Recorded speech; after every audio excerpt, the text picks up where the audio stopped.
the delay, the tardiness again with your reading. I am sincerely sorry. I was traveling the past few days and I got really sick on the plane. And so my sincerest apologies, okay? I will try my very best so that this doesn't happen again coming into February. Um, Either way, let's go into your reading. The deck I am using this month, by the way, is called the Spirit Song Tarot, and this is by one of my favorite artists, is Paulina Cassidy.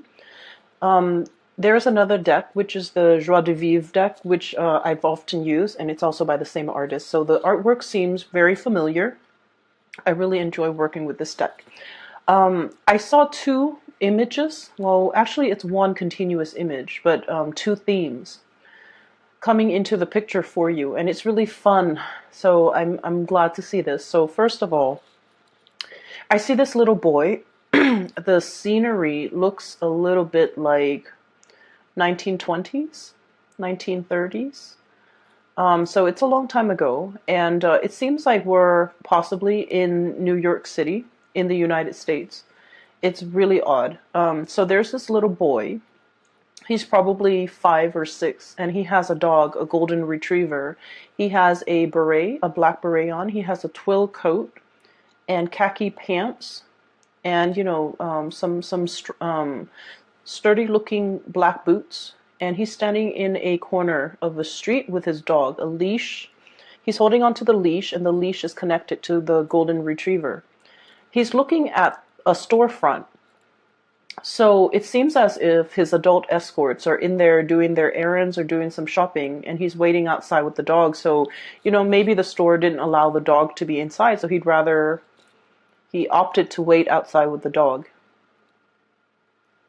And then while he's outside, he's looking about. There are a lot of, adults walking back and forth, going about their day outside. And he sees this mini car, it's a car. It's relatively small. It comes to a stop right by him.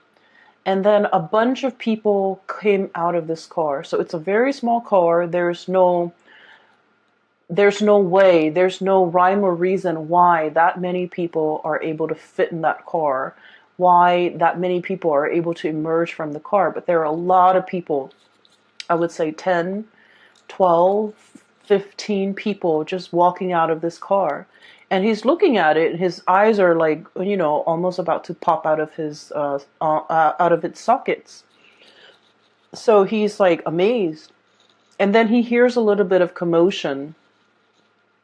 And he looks up and at this really tall building in front of him. And it's almost like a skyscraper. It looks to me almost like a skyscraper. And there are airplanes flying above, like fighter jets. And there's this giant, it's like the King Kong, this giant gorilla that has climbed up to the skyscraper, and it's swinging about. And he's like horrified. So he looks around about him, and the dog is barking at this time, to find the nearest adult. And he's telling the adult, look. And, the adult looks at him as a little child and dismisses him and walks on. And because he apparently has something that is a little bit more urgent that needs tending to, so he walks on. He doesn't even bother to look. So then the kid flags down the next adult, a woman, and the woman does the same thing. And the woman refuses him to look up.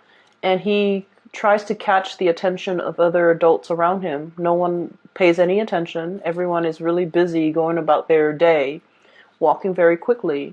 And so he's looking at this sight of this giant gorilla on top of the skyscraper, or swinging on the skyscraper, and his dog is the only thing that believes him. His dog is barking, and he's looking up, and his dog is by his side. Scene cuts out. So I feel as if there is some information that you are very privy to, and I feel like the people around you are completely oblivious. Okay, so that's the impression that I'm getting here. And I feel as if there's some shocking revelation, shocking news pertaining to a situation that might not have anything to do with you. Shocking revelation, shocking news, something that is going to, rip the rug out from under somebody. And you're privy to this information because you happen to be in the right place at the right time. And I feel as if you're not really sure how to handle this information. I feel that onlookers are looking at you and they're trying to either I want to say like draw out the information from you. And I feel that you're keeping the information to yourself. You're not really sharing, kind of like with the boy in the story, he might be sharing, but I feel like you have time to dissect the situation. And because most of you who are watching this might be adults, you're not like that little boy who's confused and scared. I feel like you've digested the information. And now you're trying to figure out what to do with it. And you feel that the message or the information, if it gets out, it can have long-term ramifications. It's a big deal, and it can, overturn some major events. Okay, so I feel like you're privy to some really important information. And you're trying to bide your time. You're trying to be careful who you share this information with, because I feel that others are looking at you wanting this to get out, wanting to dig it out of you, wanting to claim it as their own, wanting to be privy to the same knowledge. Excuse me. And as a result of it, you're not sure who you can trust, okay? When I saw the image of the dog, I think about, very strong loyalties, okay? I feel that there is a potentially like an ethical dilemma. You might be very loyal to a specific person. And, Leos, you guys are all about strength and loyalty. So it's all about, who your people are, who your clan are, who you can trust, where your faith lies, okay? And so I feel like with this dog imagery, it's all about, being loyal to somebody, trusting your gut, and doing the right thing. And I also feel that this information that you're privy to might affect the life of somebody who's very important to you, that you're very loyal to. And you're not sure by divulging this information if it's going to help them in any way or if it's just going to cause them worry. So you're waiting for the time to pass. You're biding your time, waiting for things to pass. Okay, so that's the first interpretation that I'm seeing here. The other interpretation that I saw, and it's the clown car, okay, the small car, and a lot of people got out of this car. So it seems more like a wagon, like a horse-drawn carriage or something, as appropriate during that time. What I sense is there's a situation where you might be a witness to. And I feel like, it's a situation where there's like too many people, too many interruptions, too many cooks in the kitchen, and too many disparate energies. People wanting things this way, wanting things that way. And I feel like no one's really listening. No one's really operating at the best interest for all of those involved. Everyone wants to get a say. It's a very crowded environment. And it can feel almost like you're too many egos it's drowning out the objective of this gathering. Okay, so you might be in a room full of people, all of which are experts in their field, and they're trying to figure out the best course of action. And I feel that no one is really in the limelight. No one has an upper hand.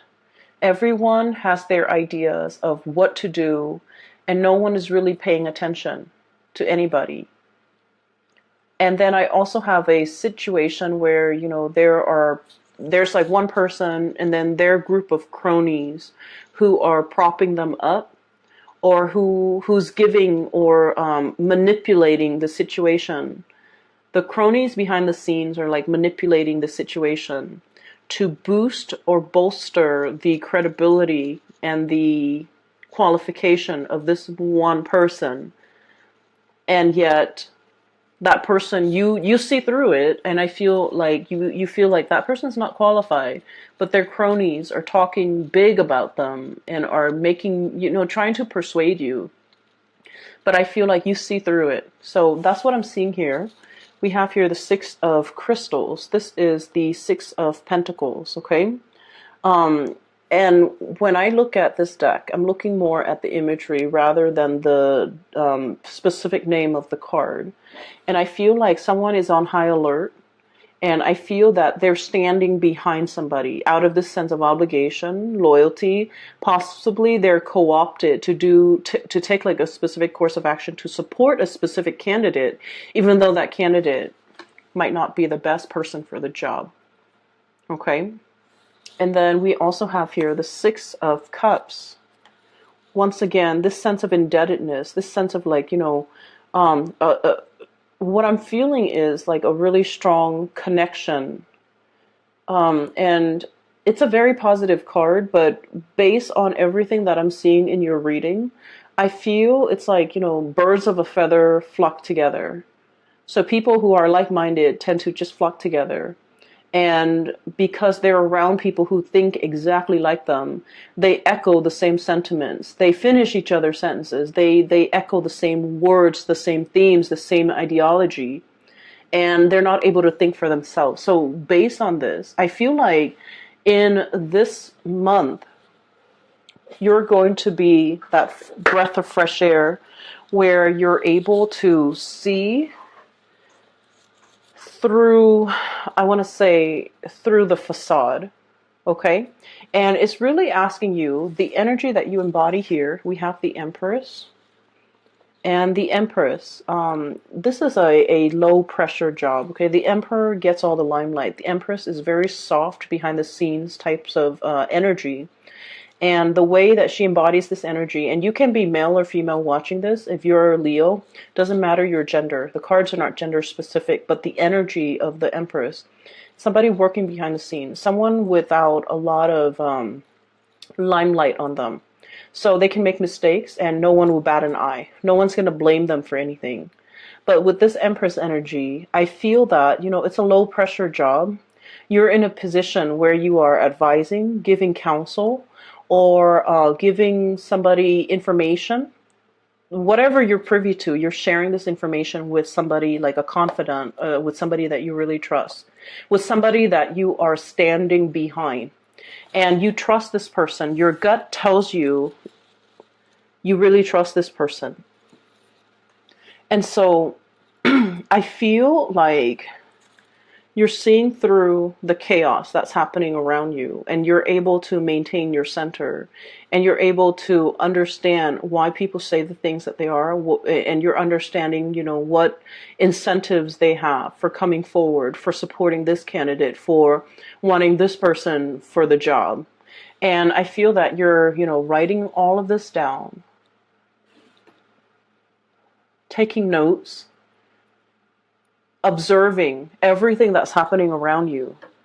And everyone else is so busy speaking for the candidate, speaking for themselves, bolstering their position, that they're not privy to everything that you're seeing, everything that you're observing, everything that you're able to catch.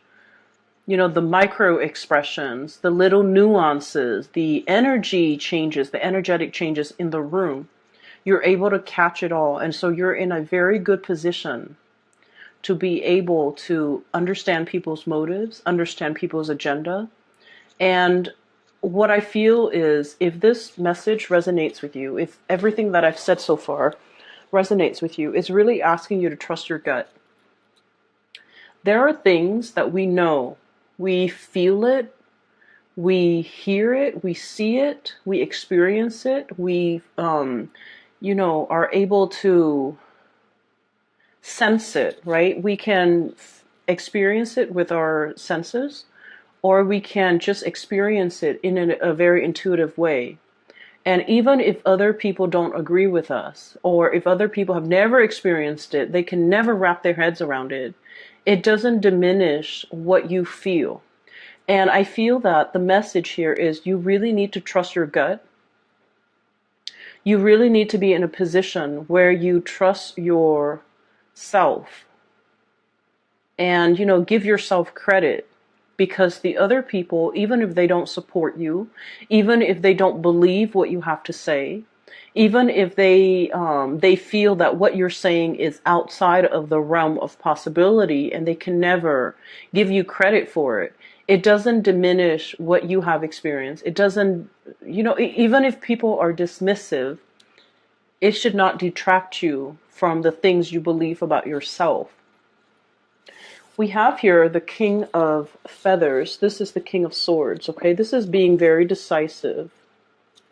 And this is kind of like owning up your power of discernment, your judgment. And it's about logic and justice.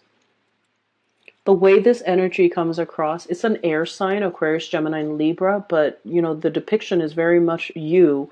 So that's why with this deck, I'm pretty much reading the imagery rather than the title. So this is like owning your power, knowing your own truth, and, not wavering just because other people might not agree, just because other people might not have the same experience, just because people might not understand. Okay? So hang on to your truth. You be very clear about, I experienced this. I saw it with my own eyes. And not let other people, tell you otherwise. Okay, so I feel like the message here is really trusting your gut. You're on the right path. Even if other people don't agree with you, it doesn't really matter. What I'm getting as well, we have here the moon, and this is all about, that intuitive side of us, that intuition kicking in, knowing that there's something that's going to happen, like foreshadowing, being very conscientious about, picking up the signs, the signals, the telltale signs that are warning you or telling you something is going to unfold, unravel. So we have here the moon, and it is about imagination and perception. And I also feel here, something tells me, intuition and gut instincts with this combination. It's telling you that you're right. You know what you know because the source is not coming in through a physical form. You're getting intuitive hits. You're getting, like a psychic nudge that what you know is true and you need to stick to your guts. And let's say if you are facing somebody, okay, and you have some information about some type of wrongdoing, and their method is deny, deny, deny, deny at all costs. And you're coming face to face with this character who might be quite elusive, quite articulate, is willing to, talk around you, and they create confusion. They create, accusations. They might throw your whatever you have to say back at you, and it makes you very confused. It makes you doubt your theories. It makes you doubt your intuition. It makes you doubt your reality. You saw what you saw, Leos, and I feel like you're doubting your reality because you're dealing with someone who's very muddled, very confusing. And I feel like, they're purposely being confusing. They might be manipulative. They're purposely trying to, distract you. It's like a red herring. It's a distraction from the truth, a distraction to draw attention away from them, a distraction to make you doubt your reality.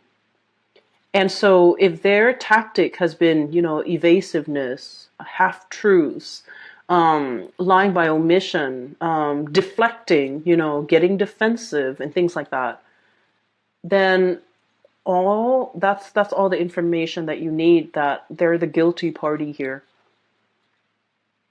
So I'm sensing that you need to stand in your truth. If you are face to face in confrontation with another person, or you're trying to tell them what you saw and they're being dismissive, you have to wonder why they're being dismissive. Is it something that they are already aware of, but in self-denial about? So whatever it is, I feel like this is, big.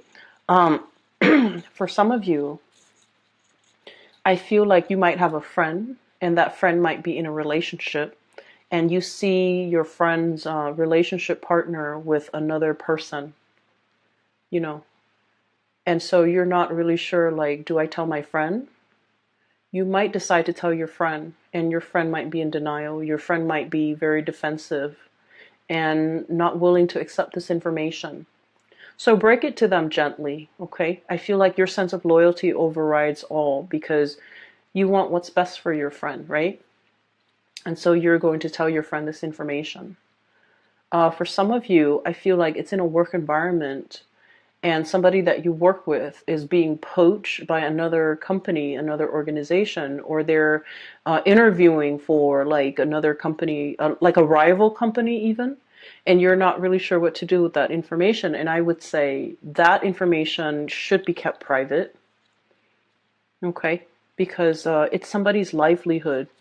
It's different. Do you see how the two scenarios are very different? So it depends on what's at stake. It depends where your loyalties are.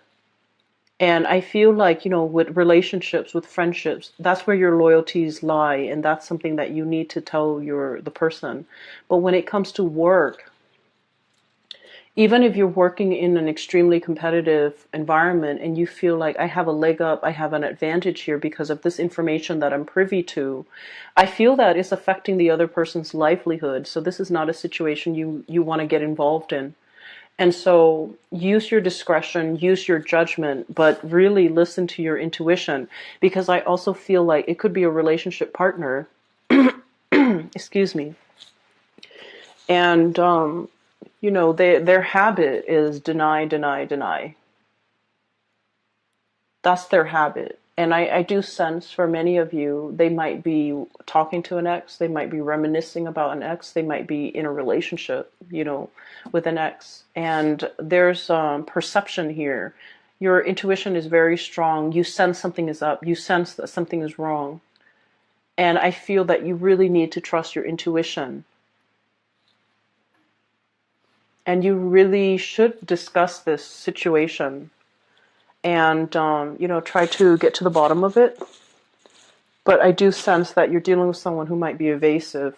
Okay, so enough about that. On the flip side, so moving away from those two imageries where I feel that there's something that you're privy to, some information, I do sense, first of all, there is a really strong there is a really strong bond here. So this part is going away. And what I have here, this card has fallen out for all the signs, and I do shuffle the cards very thoroughly, but this card has fallen out for all of the signs since I've started using this deck, okay? So starting with Aries. This is a very strong emotional connection here. We have the King of Cups and the Six of Cups, a very strong soulmate type of energy. This is like twin flame soulmate. Two people who are very identical, very similar, very much alike.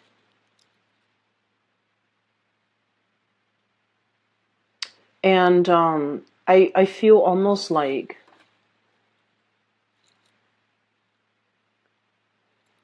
I feel like there's a relationship here that might be interracial, cross-cultural, or different in some way. So let's say like physically, you might be very different from each other. One person's taller, one person is shorter. Height differences, okay? One person might be very thin, the other person might be a little bit on the heavier side. One person's bald, the other person has really luscious hair. So I feel like there's a opposites attract. Like initially it's a physical connection where there's great attraction and it's opposites attract, but then on a soul level the two of you are like peas in a pod, okay? So I feel like at first glance something is not what it seems. At first glance it's so different, it's so novel and exciting. But at the bottom of it, at the root of it, at the core of it, it's very similar. So I feel like for many of you, you might be in a position where you're meeting somebody who might be a really strong soulmate of yours for this month. And it's telling you, you know, to kind of like take it slow, temperance, doing things in moderation. Okay, and then also seeing this black and white, you know, the stripes. So I'm also feeling like the cross-cultural differences, as well as, you know, possibly being an interracial type of relationship. And I feel that some people might frown upon this, you know, what kind of archaic people we're dealing with. But, you know, they do exist. There are people with their prejudices and with their lack of understanding. There might be people that are frowning upon this, but I do feel like you feel what you feel and you know what you know. And so, you know, you don't give it any credit. Don't give it any mind. Don't heed it any mind, and don't let other people's narrow-mindedness like affect your perception of yourself, your perception of your partner in any way. So that's what I'm sensing here.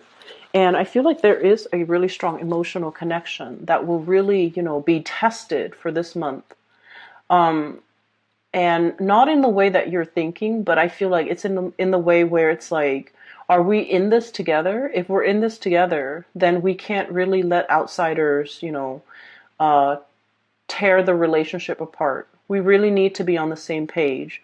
For some of you, it could be like a situation where you have like a difficult child who's trying to drive a wedge in between, because, you know, children, sometimes they know how to turn one parent against another, and it's done in a very innocent way because they're not aware of the ramifications of, you know, long-term effects of turning parents against each other. But it's sort of like we have to be united on the same page in order to deal with whatever adversity that's coming our way, whatever is trying to either affect us, our relationship from the outside or from within. And so you have to trust your gut. You have to know exactly what you believe, what you saw, what you feel, whatever it is. You are the keeper of that knowledge. And no matter who comes up to you and tells you you were wrong, you did not see that, you did not experience that, that is not real. Whoever is telling you this, don't give it any weight, because you saw what you saw, you experienced what you experienced. It is real. And if they're trying to dismiss your experience, if they're trying to discredit whatever it is that you're trying to contribute,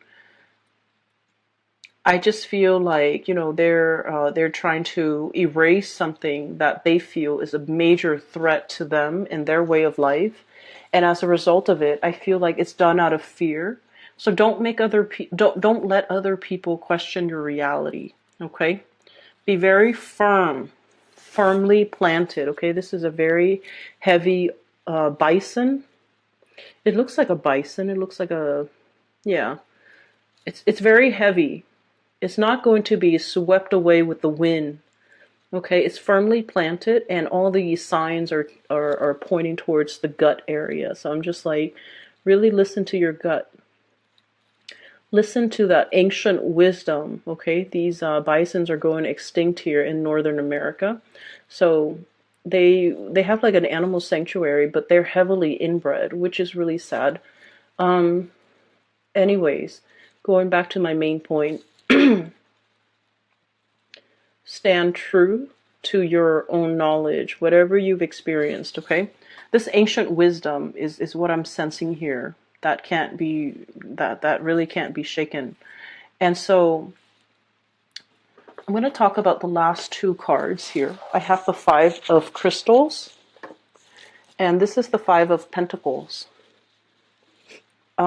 Seeking higher ground, seeking refuge, right? I feel like there's some type of calamity coming down. And this ladybug is all like, oh no, the ground's going to be impacted or affected. And so I'm seeking higher ground. I'm going to higher elevation. I'm seeking shelter. So it's a really beautiful card. It basically means that you're on the right track. Don't follow the herd. Don't follow the crowd. Seek higher wisdom, go up to higher ground, get a higher vantage point, because from there you're going to be able to see everything unfold, okay? So we have as well the Knight of Cups. This is charm and passion. And what I do feel is it's kind of echoing the same theme. This is sort of like this animal is enclosed in a body of water, okay? So it's only pecking or looking for food or looking for shelter in its very small controlled environment, okay? So it's really asking you to venture out a little bit more, and it's also asking you to, we've done the same thing over and over again. Try something else. And so Leos, I hope this reading resonates with you. Once again, I apologize for the delay with this reading. I feel like the messages are pretty singular in that it's telling you to, really hold true, trust your instinct, trust your gut, because you know what you saw, you know what you experienced, and you know what you believe in. So don't waver on that front, okay, Leos? I will leave it at that. I will see you guys next week. Oh, I'm sorry, next month. Sometime next week for next month's reading. I wish you all the best, and if you are interested in a private reading, I have a link in the description box below for a colleague of mine. Her name is Bridget. She's based out of California, and you can click on the link and it'll take you to her website where you can book an appointment for yourself. You can enter your location, the time that you prefer, and the dates, and the website is very user friendly. So if you're looking for guidance, I highly recommend that you get a reading with her. I will talk to you guys soon. Take care, and I hope this video finds you well. Have